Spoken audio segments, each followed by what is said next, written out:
Muito bem, eu sou Santucci, estamos começando mais um Descomplicando o Vinho, a leitura do livro, esse livro aqui que você já deve estar cansado de ver nos episódios anteriores. E o tema de hoje é taças, uso e conservação. Esse é um capítulo que muitas vezes eu já me pronunciei, já fiz algumas coisas disso para alguns clientes, enfim. E é sempre uma pergunta recorrente para quase todo mundo que começa no vinho ou que já está há um tempo, inclusive até, que é de saber se eu preciso ter várias taças para vários tipos de vinhos. Primeiro, tem que conceituar isso. Vamos lá. Você acha que dá para tomar vinho numa caneca dessa? Olha, quando tudo começou, era numa caneca parecida com essa que as pessoas bebiam seu vinho. Ou você pode ir ali no boteco da esquina tomar num desses copos americanos, também é possível.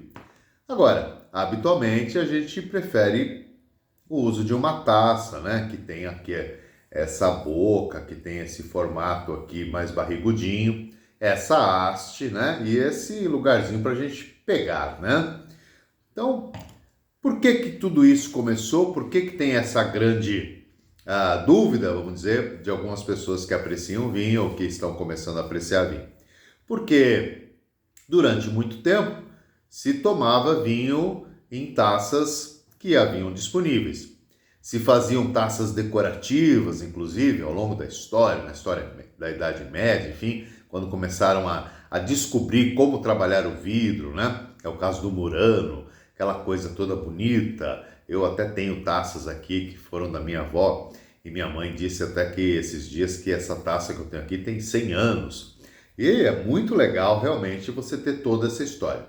O que aconteceu é que em 1999, ou por volta disso, um fabricante de cristais chamado George Riedel começou a mostrar para o mundo que havia uma diferença entre os formatos e a qualidade daquilo que nós bebíamos. E foi exatamente por isso que a indústria do vinho, né, essa família gigantesca ao redor do mundo, que foi chamada a atenção de que se eu tomar um Chianti numa taça que fosse produzida por um Barolo, havia uma diferença. E ele foi comprovando isso e, de fato, eu fui aluno dele, inclusive aluno que eu digo assim, assisti uma palestra dele, algumas, e realmente tem uma diferença significativa quando você leva o vinho à boca com uma taça ou com outra.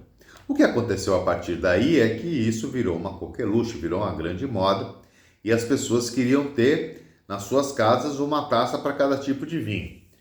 Imagina que loucura que não é isso. Você, hoje eu vou abrir um Bordeaux, aí você abre a taça do Bordeaux. Vou abrir um Borgonha, aí vem lá um Borgonha. E agora vai ser um Borgonha branco, aí imagina quantas taças, quantos formatos de taças diferentes você não precisa ter e a quantidade dependendo do número de pessoas que você vai convidar ou vai abrir o seu vinho e tal.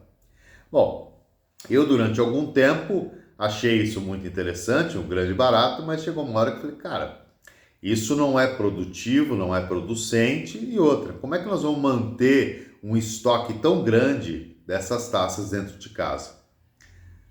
Também essa moda passou. George Riedel continua sendo um espetáculo. As suas taças, as taças Riedel, são taças fantásticas, mas muito pelo seu material. E esse é um ponto interessante. Existem taças de vidro e existem taças de cristal. A diferença entre elas é que nas taças de cristal elas são modeladas, elas conseguem ficar mais finas graças ao chumbo que está presente nela ou outras ligas semelhantes que facilitam a moldagem da taça. E aí você consegue o cristal, aquele vidro mais fininho. Essas taças, elas são bem interessantes porque elas têm ali microporos, enfim, que bate ali, cria uma microoxigenação na hora que você está abrindo o vinho. Enfim, é um detalhe do detalhe, algo muito interessante, mas que, honestamente, você pode ganhar com outros elementos, como é o caso desse que a gente vê no fundo ali, um decanter, né? você pode também fazer isso com o uso de um decanter. Então, Santucci, o que fazer quando o assunto for taça? Eu sugiro para quase todos os meus alunos, as pessoas com quem eu dei palestra ou nos wine dinners, enfim, quando eu vou criar ali a harmonização, que a gente use uma taça coringa, uma taça semelhante a essa, que lá nos primórdios, quando o Riedel propôs, era a taça do Chianti, era uma taça assim, com essa boca e tal. Essa é um pouquinho maior do que a que ele propôs do Chianti, mas que funciona muito bem. E um outro fato curioso é o champanhe. O champanhe já teve alguns modelos de taça. Teve lá a taça da Maria Antonieta, né, que dizem que essa taça foi moldada no seio da famosa Maria Antonieta, e aí eles criaram aquela taça que é uma taça bojudinha, que a gente vê em muitos filmes, aquelas taças que brindavam casamento, enfim, era algo também, era chique, foi chique um tempo.